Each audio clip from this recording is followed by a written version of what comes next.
in New York. Cleveland all over the New York Knicks. They led by as many as 30 in a wire-to-wire win over New York. A career-high 31 from Colin Sexton. Cleveland also plus 18 in the paint. New York's lost 5 of 6, shot just 36%, and had 21 turnovers. Ooh. Other than that, it was great. That's tough. To Phoenix. The surprising Suns, maybe it shouldn't be a surprise anymore. Maybe I need to stop saying that. They keep beating teams. Suns have led by as many as 29 tonight over the Brooklyn Nets. It's currently a 20-point margin with 7 minutes and change to go in the fourth quarter. Let's get you a taste of that with Kevin Ray and Eddie Johnson. Little move there by Ricky. Devious, you got to make the layup.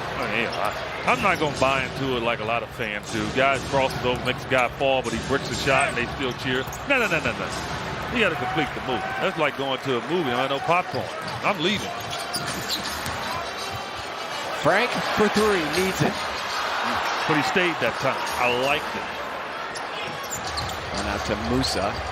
Those pink shoes. Now they work it over to Pinson. So you have to kind of earn pink shoes.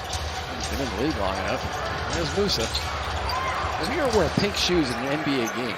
Well, that just shows that, hey, it's like he's not afraid. I would like for you to come to a game and do a game with a pink jacket on. Why not? It's all right for like a TV nerd like me. Not an NBA player. You got to earn that. Booker in a crowd earns a ticket to the line. I mean, K-Ray could definitely sell pink shoes. There's no doubt. He could sell that. I mean, he looked good in those. K-Ray sold enough. Very He's got versatile. enough tight shirts he wears. That's what he said. He goes to get. He's about a medium large, and he wears extra small. Try to show like he's got a big chest. Booker now has made 29 consecutive free throws. And here come the MVP chants again. This is music to our ears. He deserves them. I mean, because MVPs, what do? MVPs just don't score. They pass, they rebound, they defend, they help their teammates get better. That's what an MVP does. And Devin Booker, early on this season, is showing those characteristics. Again, it's music because of the appreciation the fans have for Devin. What he's doing early in his career and how it appears to be paying off early in the season with this Suns team as he is surrounded by more veterans, more talent, guys that are buying into their roles. Their head coach, Monty Williams, the general manager, James Jones. I mean, James has done a fantastic job. Of course, first and foremost, hiring Monty.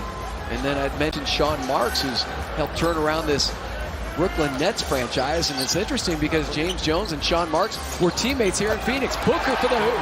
But don't stop with James Jones and just hiring Monty. Monty still can't win if he doesn't have players. Okay, so the acquisitions and the signings that James Jones made has put Monty into a confident position to be able to. Phoenix Suns up by 24, 119-95. This is the way it was supposed to work, right? When they laid out the blueprint. Ricky Rubio with 22 and 12 assists. Devin Booker's got 27. He has 9 assists. As a team, the Suns have 31 tonight. Assists, that is. And just 6 turnovers. They're shooting nearly 52% from the field. Wow, we talked about it when we first came on the air, but this is impressive. They're going to be 6-3 if this holds up, which you would imagine it will. Yeah, it is extremely impressive, and I think you start obviously with Monty Williams, but give their front office a lot of credit too, because James Jones with some of the moves he was able to make. I think Ricky Rubio has been an incredibly good fit with a guy like Devin Booker, who showed last year that he is more than a scorer. He is a really good passer. You heard Eddie Johnson talking about it, the color analyst for Phoenix. He's a complete basketball player. And now, I think he trusts Ricky to a point where he's more efficient, too. He's not just out there seeking shots, letting the game come to him. And, man, they have gotten off to a really good start. They could, like we talked about this before, we saw with Brooklyn last year in the Eastern Conference where they took a step. Maybe Phoenix is a team this year that's ready to take a step because they've got a bona fide superstar in Devin Booker. They're going to get DeAndre Ayton back at some point. Aaron Baines and Kelly Oubre have both been really good. Oubre had 16 in the first half tonight. So a lot of positive contributions from this team. And, again, I go back what we talked about earlier. They're defending as well. Yeah. Obviously, it all works in concert. The personnel decisions, bringing in Rubio, Baines, a couple other guys as well, and Monty Williams. What has changed so radically in your mind that this team that won 19 games last year, 19, is on like a 52-win pace now? Well, the culture overall, and that's something that you can attribute directly to James Jones as well as Monty Williams. The buy-in on the defensive end and prioritizing what really, really matters. And in this case, it's defense, is playing the game the right way, approaching the game the right way as professionals. This team was comprised of a lot of young players without any veterans to really show them the right way to do things, and so they didn't really have a leader. It's been impressive that they're doing this all without their starting center, DeAndre Ayton, who's serving his suspension. But, they have that buy-in now. And in this case, their leader is their coach, who's showing them the way by, bringing this culture here. And it has been a short amount of time for them to really turn it around to this point. And, let's not get ahead of ourselves. It's still early in the season. Sure. But, they're on the right track. And it's nice to see because they have probably since the Alvin Gentry and prior to that, Mike D'Antoni days, haven't really had anything positive to, they haven't been about anything positive in terms of as an organization as a whole. To your point about how early in the season it is, that was going to be my next question. Not to get ahead of ourselves with this 52-win pace or whatever it is they're on.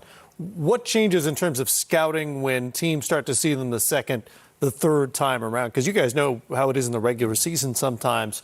A team is playing back-to-backs or 3 and 4 or whatever, and all of a sudden a team shows up that maybe plays a little differently than they used to or differently than they're used to seeing, and that's hard to prepare for. What'll happen the second and third time the Suns start seeing some of these opponents? I don't know if it'll be very different because I think that individually they have players on their team who have stepped up their game and who have improved. Greg talked about Kelly Oubre and his contribution. I think that he's at a point in his career now where, he's a young player, but he's a young player with experience, and he's taken a step. Aaron Baines, in the addition of him, not only brings the physicality, the good screen setting, but he's also stepping out to the three-point line, knocking down threes. And so they're not as predictable as they were before because, it was all about Devin Booker and basically game planning for him. And with Ricky Rubio handling the ball, making a lot of those decisions, and playing at the level that he's playing at, and we just got finished talking about this started this offseason when he was playing for the Spanish national team. He was playing at a really high level, and now he's brought that play and continued it with this team. And so I don't know that much will change because they're getting contributions from enough people. The scoring was balanced that it's going to be hard to game plan one particular thing. And the other reason why it's going to be tough, and the hardest thing as a defensive player to guard, they're becoming a really good passing team. So you got two high-level passers with Booker and Rubio. They had 32 assists. They still got a little over 3 minutes to go in that game. That's what Golden State was so great at. That's why Toronto last year, people forget how good they are. When you got that collective basketball IQ, when that ball starts popping, it's hard to guard that. It's easy to guard when you got a guy ISO and you can load to it. Even a great scorer. We keep bodies on bodies. We can control our defensive backboard. But when that ball is moving and you got defensive heads on swivels the way they are doing right now, it makes it hard to game plan in the regular season because ultimately you still have that truly great player in Booker. When things do go south, that can go out and create an opportunity for you. This will be their 6th win in their 9th game of the season. Last season, it took them 30 games to get their 6th win of the year. That is a radical turnaround for the Phoenix Suns, now up by 27. Checking in on the Hawks, they're starting a 5-game trip out west. They begin in Portland, Atlanta on the run, and it's Trae Young from right there. From deep. Just 1 of 5 from three-point range. You saw the make. Gets inside as well. 15 points on 15 shots. And they trail the Blazers by 2 at the break in Portland. Ladies and comes to mind for you? When we beat the Gauchos in Santa Barbara. I was gone already. UCSB. Oh, game. man. Yeah. They didn't beat us when I was there. No, they might. Okay, all right. I'm gonna get that. Honestly, the one that sticks out for me the most was against San Antonio in the conference finals, the Memorial Day Massacre, when Shad Elliott hit that three where his foot was hovering on the out-of-bounds line, and we were coming out of timeout, and everybody saying, "Look, don't go for the phantom steal, Ice." We said it to everybody, don't go for the steal, don't go for it. And we go for that steal there. He's able to catch, gather, and knock down that triple. I think it forced overtime, and then they were able to get us in overtime. That one was crushing. But, you play this game long enough, you're going to feel that kind of agony. Unfortunately, I felt it a lot. A few times. Few times. It happened to you a few times. Few times. What about for you? I selected the Robert Horry 2002 Game 4 against Sacramento because we had won back-to-back championships in 2001, and 01. And this is the year that Sacramento had the home court advantage. They were supposed to beat us. Yep. Lottie Divac said it was a lucky shot. He batted the ball out. It went right to Robert. He knocked it down, and that was critical for us we extended that series to a 7-game series and won on their home court. But, we had to check Blotty and say, I guess you must not have had cable and seen Robert Horry. He didn't get his bubblegum card? Over and over and over again. Did it a few times. Wasn't like that was I the first assume he time. meant lucky that it landed in his hands the way it did and that Vlade teed him up the way he did, because obviously the shot, he's got credentials on that. That's right. He's done that a few times. What is that moment like on either end? Obviously, it's better if you're on the winning end, but like the game changes in that split second. It does. It's like ecstasy, euphoria. You feel when you're on that side of it, and it's heartbreak when you're on the other side of it. So we've all been on both sides of it, and definitely prefer that euphoric feeling that you get when you're on the winning side. Yeah, it is crushing. It just is. The worst feeling I had was actually not that game. It was when we lost in Game 7, I think it was, to the Pacers, and Patrick had a layup, and he was thinking he's going to get contact. Right. And then he turned it over and he back rimmed it. And those, you're almost in shock. Like the San Antonio game, you're just in shock. You just can't believe what you just saw. And that's one of the reasons why sports are so great. You just never know when it's going to happen, when that moment's going to occur. You hope you're on the right side of history.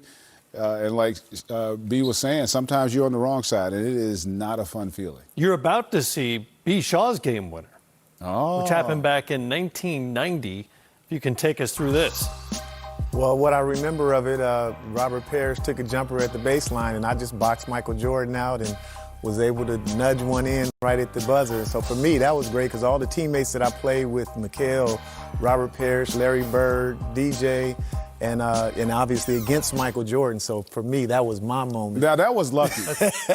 And you know why? And in all seriousness, because he shot air ball. Air ball, yes. Because like when you're down there rebounding, nobody knows that. When it don't hit the rim, like you're expecting Robert Parrish, Hall of Famer, that's going to hit the rim. Nobody See how that, you except B. Shaw. Yeah. B. Shaw was the only one. Right place at the right You're the time. right, but you also you track the ball. I think a lot of times I try to tell young players that as a rebounder, you got to track that ball. You can have a sense of how that ball, whether it's going to hit the rim or not, right, how it's going to bounce. And that's what he was able to do in that situation. And everybody else was kind of expecting it to hit the rim. That was a hell of a play. That's what you'd expect from a well-coached Gaucho. He's a great player. Right? He had a good run. He had a few great plays. There you have it. The list coming your way Monday at 5:30 Eastern Time.